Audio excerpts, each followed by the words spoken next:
งามได้แบบนี้กันเนาะไทยได้นี่เบิ่งทรงนี่ไทยเป็นบ่เจ้าตัวนี้มาเลยบ่เอาเลยเท่าไรเดี๋ยวนี้ตัวนี้แยกบ่ยังออกเลยเท่าไรตัวนี้เท่า3,000เลยซื้อไปให้น้องพันได้19,000เอาก่อนแป๊บนึงเช็คเบิ่งก่อนก็ได้อ้าวพี่น้องตอนนี้เฮามาอยู่ห้านขายรถแน่นอนแหละต้องมาซื้อรถพี่น้องเนาะพอดีบรินัดน้องนิวมานำกันเลยสิมาเบิ่งรถให้น้องคนนึงพี่น้องเนาะสิซื้อไปให้เพิ่นสวัสดีเด้อพี่น้องเด้อตอนนี้เฮาอยู่ห้านดึกมอเตอร์ห้านเก่าห้านเดิมเฮานี่แหละพอดีบริมาเบิ่งรถสิซื้อรถไปให้น้องคนนึงก็คือเก่ารุ่นคือเก่าบ่ให้บอก ยังบ่บอกกันนะขออภัยมีแต่ทายเบิ่งน้ำกันพี่น้องว่าสิเป็นไพ่พี่น้องนี่เนาะตัวได้งามน้องนิวเอาเข้าเรื่องเลยเบิ่งสีได้งามมารอเบิ่งเลยพี่น้องมาแต่ต้นพี่เลย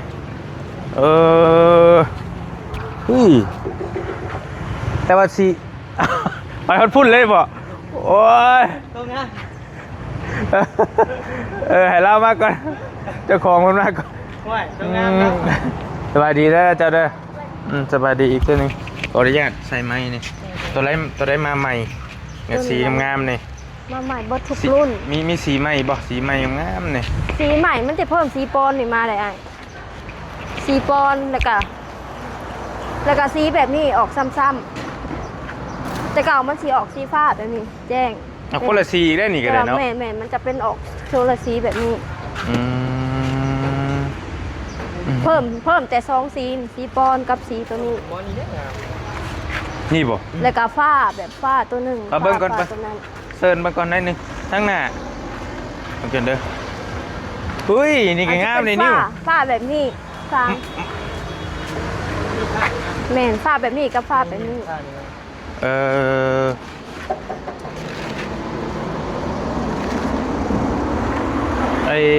อันนี้ก็ไม่คือกันเนาะโดยเพิ่มมาสีแบบสีเทาแล้วก็สีฟ้าแบบนี้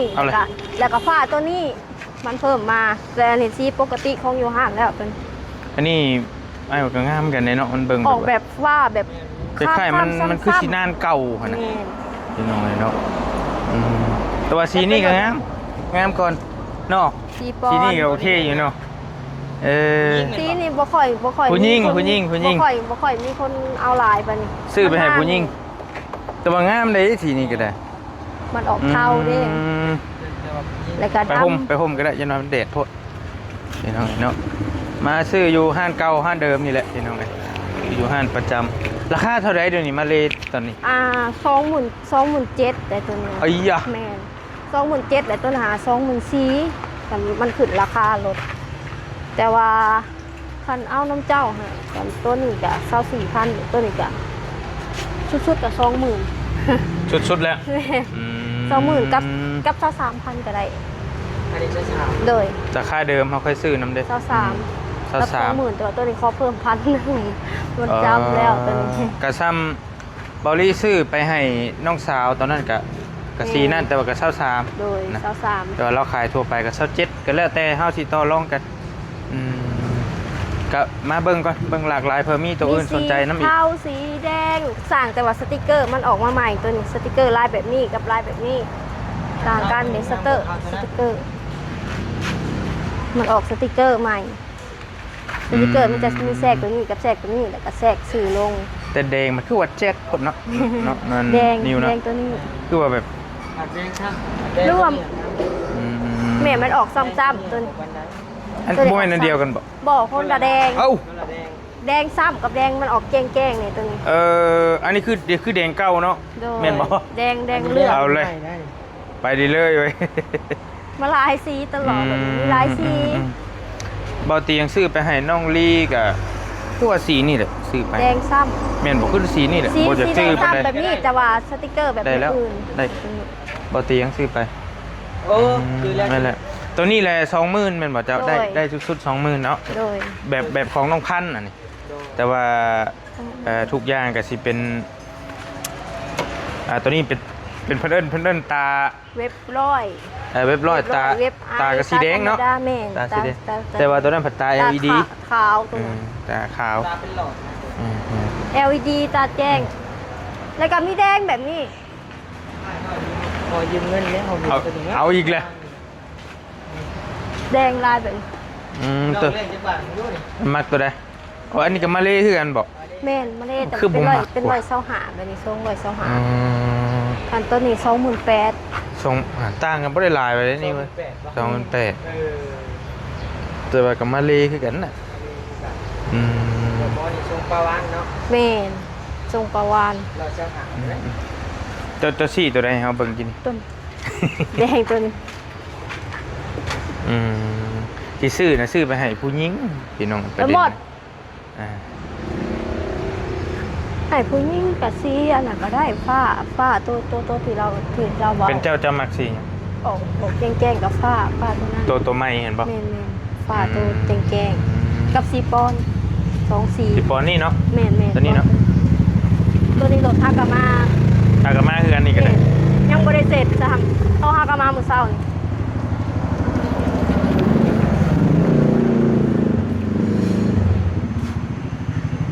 เหลืออันใดใจก็เจ็บแล้ว หับประกันจักรคือเก่า18 เดือน มียังเขามาเซ็ก ปี ได้ ปลาย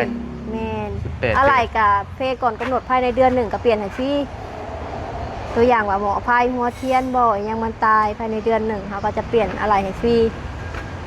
ก็บ่แม่นว่าย่องดอกแต่ซื้อไปนี่ก็บ่ค่อยมีปัญหานะ แม่น รถในห้างน่ะก็ถ้าเฮาซื้อไปซอยแต่เก่าก็ไปถามน้องเพิ่นที่เพิ่นใช้ก็ถือว่าโอเคอยู่นะเป็นหนังซื้อในห้างแล้วถือว่าโอเคอยู่ เพราะว่ารถอันนี้มันมีหลายจักรมันมีจักร70กับจักร100ขาดคู่กับขาดเดียวคันขาดเดียวแล้วมันมีปัญหาหลาย เคยเอาเขามาแล้วพอมันสิถือกว่านี้แล้วมันมีปัญหาแล้วบ่ค่อยเอามา เอาแต่จักรขาดคู่มันแบบจักร70มันแบบมันบ่แห้งเนี่ยนะแรงกับบ่แห้งคือแบบพวกแบบนี้ขาดคู่ อันนี้คือยันว่าพี่น้อง FC เพิ่นบ่จักรถ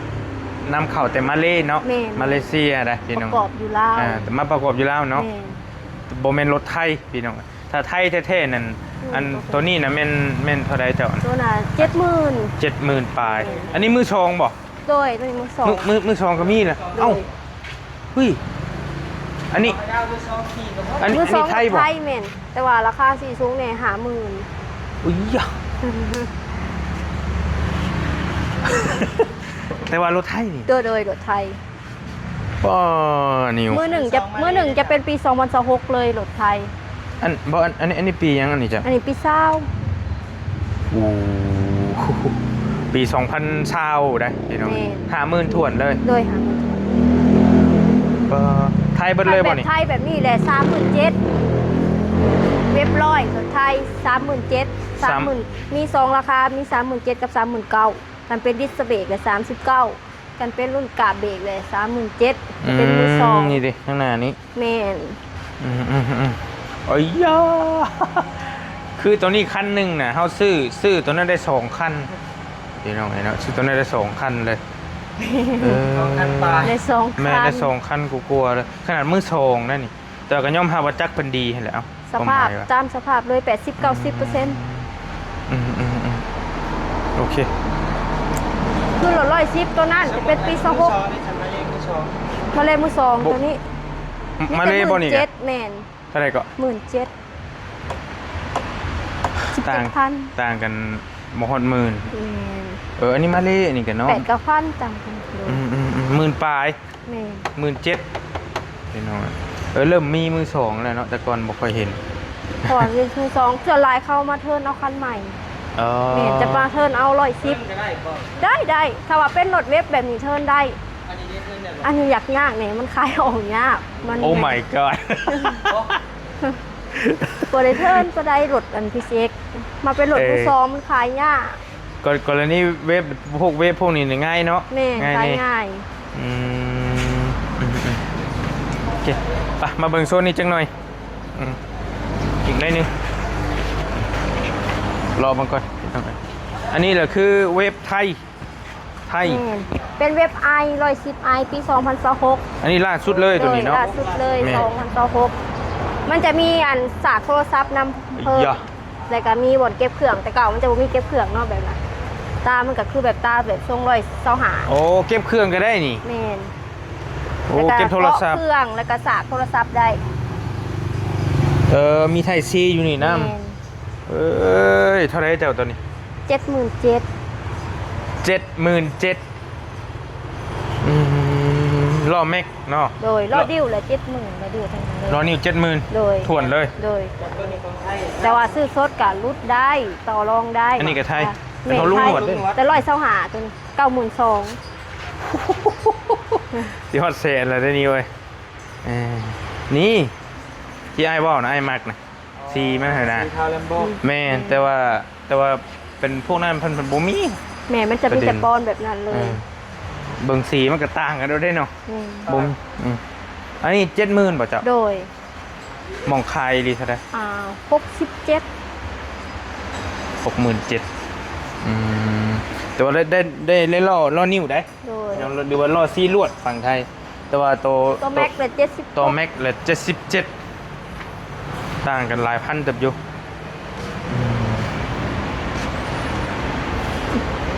บอลลี่เพันมักสีนี่มัก งาม เนาะงามเนาะแต่มันเหลื่อมๆแบบว่าเบิ่งคือสิบ่เบื่อคือหรูหราหั่นน่ะสีเจ้าสีดีมอลหรือสีขาว สีขาวสื่อแม่งามแต่บ่ต้องเพิ่นแหละมันแพงโพดเอาตรงเฮาพุ่นแหละไปพี่น้องมีแต่มาเบิ่งสีบัดนี้มาถามเบิ่งเพื่อเป็นช่องทางการอยากได้เอา ไปหมดเด้เอาน้ำเอง คือบ่ได้ใจ บ่จังว่า เท้าตัวนี้กับฝาตัวนี้ หักละลายสีผ้า ตัวนี้เนาะ อืม แยกนิดนึง จะมักตัวนั้นติ เอา เอาตัวนี้แหละนี่ ตัวนี้เนาะ มีดอกไหม นี่เอาตัวนี้แหละ2คือบ่2 3เหรอโอเคจัดให้นี่ สามโนน้ำลังคือเก่าเนาะ เป็นน้ำลังเขียนแบบฟอร์มให้สิก็ได้จะซื้อเขาก็ได้โอเคได้แล้วเรื่องมากมาพี่น้องไอ้นิ้วบ่ขี่ไปนี่ ไอ้เราส่งมาให้อยู่บ่เราส่งมาเลยบ่ เราจะปรึกษากันสิไปเซอร์ไพรส์เพิ่นแบบใดมันดึงเด้อ ขอบใจหลายๆสีนี่ยังบ่ทันเคยซื้อจักคือเจ้าไปประกอบมีแต่เฮาจ่ายเป็นขีดนะเฮาสิโอนให้ไปประกอบเอกสารหาก็ได้เบิ่งนี่กันแป๊บนึงสีนี่ยังบ่เคยซื้อไปจักเทื่อเด้อพี่น้องลองไงเลยเนาะ สีใหม่เลยสีเทาหรือว่าสีปอนสี มาแล้วเปิดประกอบเป็นบ่ สร้างม่างบ่แค่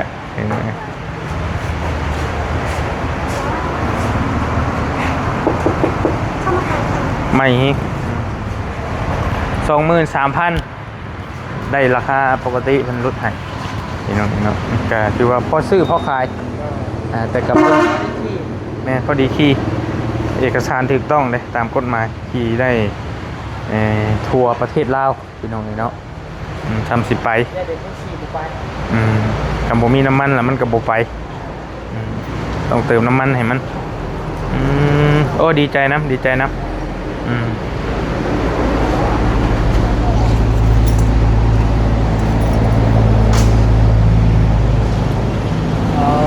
คืออย่าง นี่บ่ คืออย่างก็มันคืออย่างนะบ่าว จักอีกครั้งจัก โอ้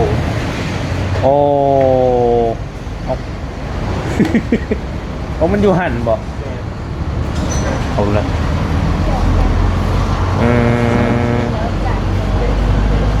โดย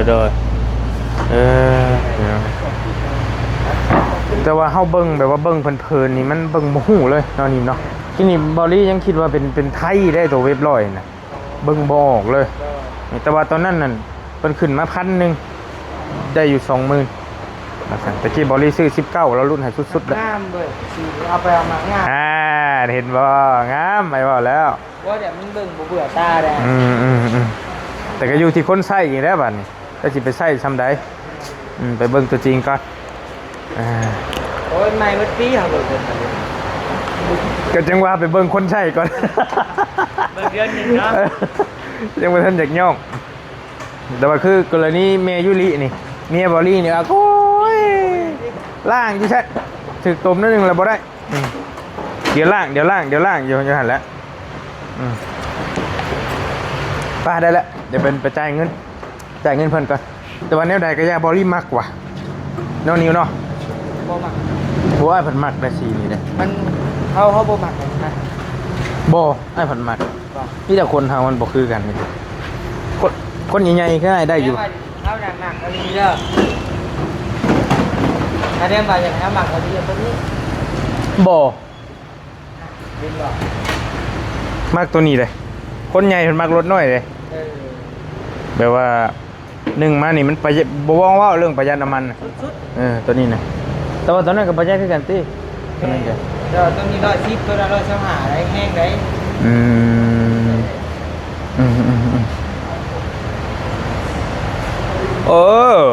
รถบอลี่ผันล่างอยู่ผู้คิดบ่ได้ไปเอารถมาให้เพิ่นเอาขึ้นบ่ ขี่ไป เพิ่นเอาขึ้นเพิ่นมัดมันคักกว่าได้มาตรฐานกว่าได้เพิ่นมัดน่ะสร้างว่าพับเดี๋ยวจังขี่ไปเอามาก็ได้เอาขึ้นมาก็เดียวไปจ่ายเงินแล้วไป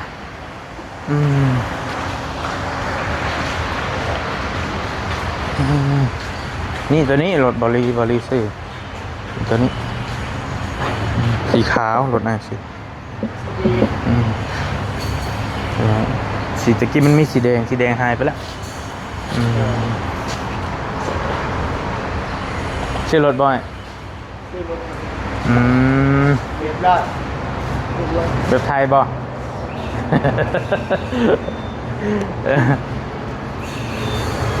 บ้านเขานิยมอยู่คือกันคือเว็บ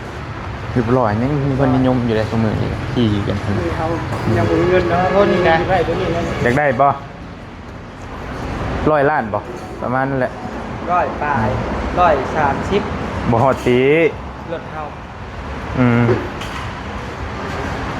บ่เอาก็ยามันบืนขี้ตมบ่ได้อันนี้นะ แม่นไปบ่ได้เลย อีนี้ ทางตัวนี้เนาะ ทางในเมืองเนี่ยได้อยู่ นี่บืนขี้ตมบ่ได้บืนลุยนึงก็แล้วแต่ว่าขอคาดตื้อมาอีกน้อยนึงนี่ ตัวนี้แก้มดิเดี๋ยวในเมือง อยู่ฝั่งไทยนี่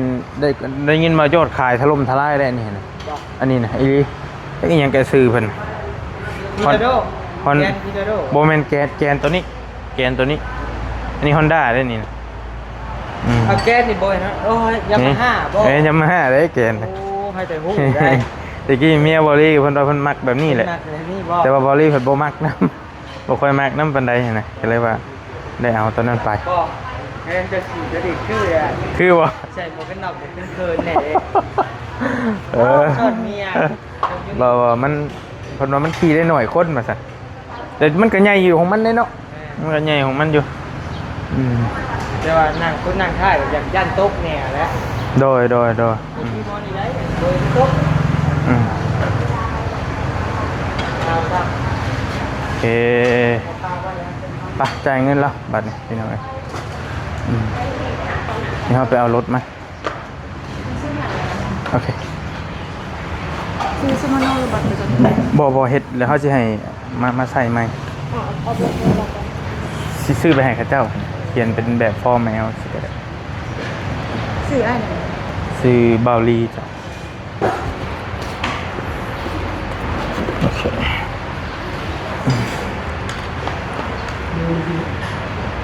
เดี๋ยวขอเบอร์โทรหน่อยดิ ได้020 เ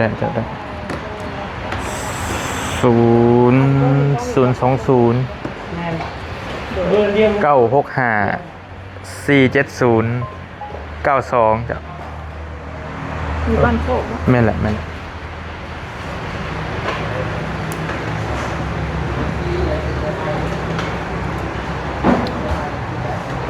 จ่ายอะไรเนี่ย โอเคเดี๋ยวเขาโอนเป็นกีบให้เป็นเท่าไหร่ไล่ให้ครับ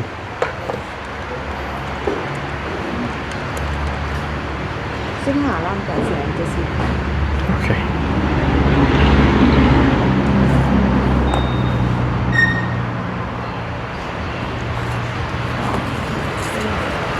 พัฒนามีบอกกี่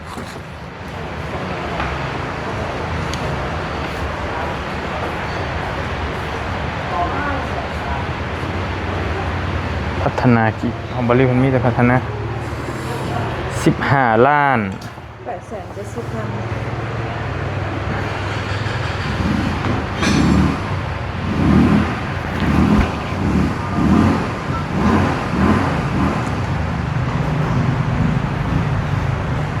870,000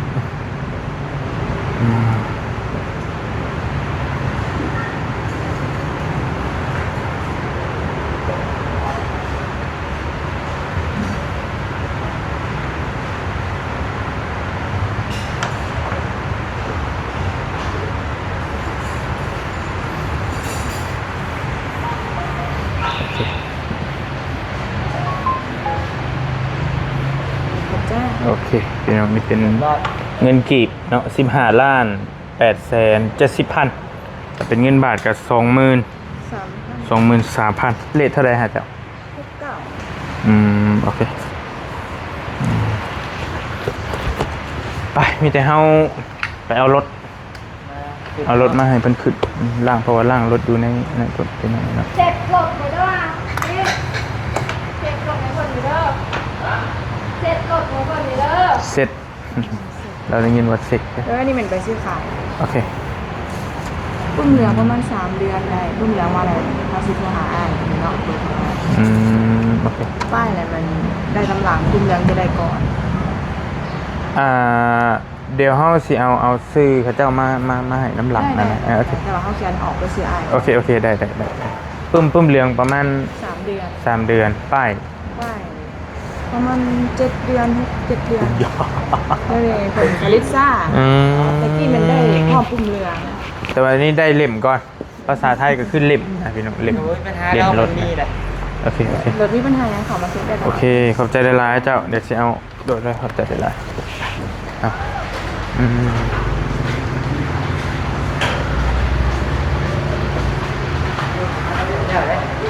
ได้หรอปะเติมลมอยู่ดิขอโทษได้เด้อ อุ้ยอีกแน่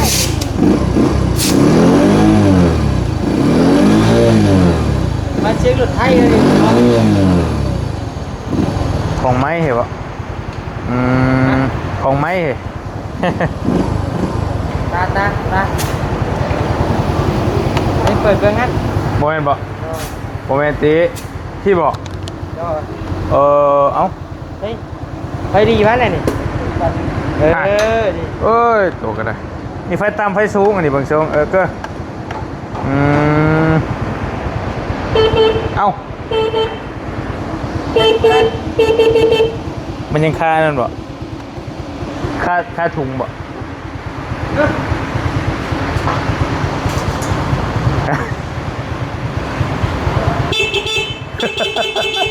เด็กเบื้องหน้าดูดู ฮะ